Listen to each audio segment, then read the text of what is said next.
Julian Huxley wrote a preface in the 1958 edition of Darwin's Origin of the Species, and insisted that the book provides, quote, evidence showing that animals must have evolved from earlier forms by slow transformation and natural selection,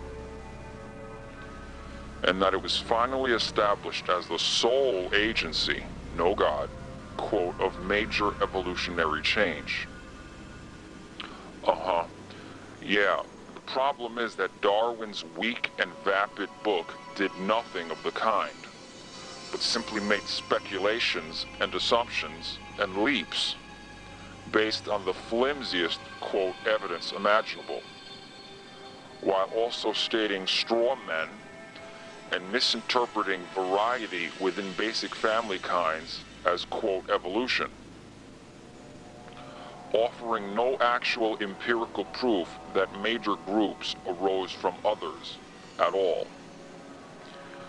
Yeah, okay, and so we see with all committed Darwinists today, religious bigotry, fanaticism, dogmatic creeds, blind faith in blind chance and, quote, mutations, a monumental proclivity to lie and deceive, exaggerate, quote, evidence, hide evidence, cover up embarrassing facts, ignore problematic data, speculate neurotically and endlessly, force-fit ambiguous, meager, and scattered fossils, and manipulate evidence for agendas, appeal to authority, appeal to majority, erect straw man arguments, and then bait and switch, equivocate, conflate notions pathologically and dishonestly, throw red herrings,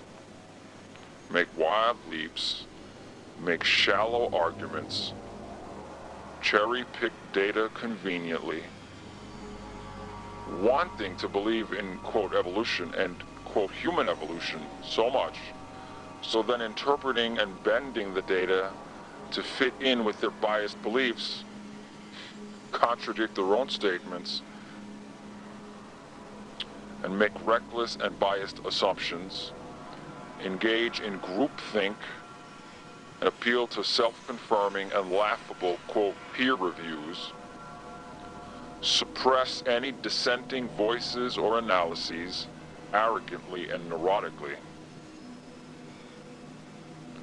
So here we are after traveling from Thales to George Bernard Shaw. On one hand, we have a handful of people left who accept the amazing textbook on ultimate knowledge and truth, the Bible, who accept old earth biblical creation by an intelligent director through his word and wisdom, and who accept divinely inspired scripture. And on the other hand, we have a mass of people, the majority, who reject it on the grounds of Darwinian religious hallucinations, speculations, pseudoscience, and mythological ape-men fairy tales. And how about theistic evolution? Utter heresy, stupidity, and desperation, both scientifically and biblically.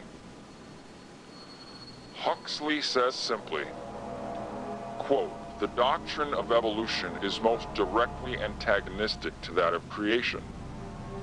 Evolution, consistently accepted, makes it impossible to believe the Bible. Thank you, Hux, old buddy. We knew it anyway. Woolsey Teller, former president of the AAAS, says, quote, the biblical God idea cannot be reconciled with our knowledge of evolution. No, it sure can't, especially when you replace the God of the Bible with a fictitious, quote, God. Hi, Kenny Miller. I mean, let's face it, maniacs like Kenny Miller, the Roman Catholic pagan Darwinist clown, may believe in a, quote, God, but it's not the biblical Jehovah of Scripture. Ken Miller is not a biblical Christian. And save the, quote, no true Scotsman fallacy cop-out nonsense, please. But he's just a worldly pagan philosopher. That can be easily proved.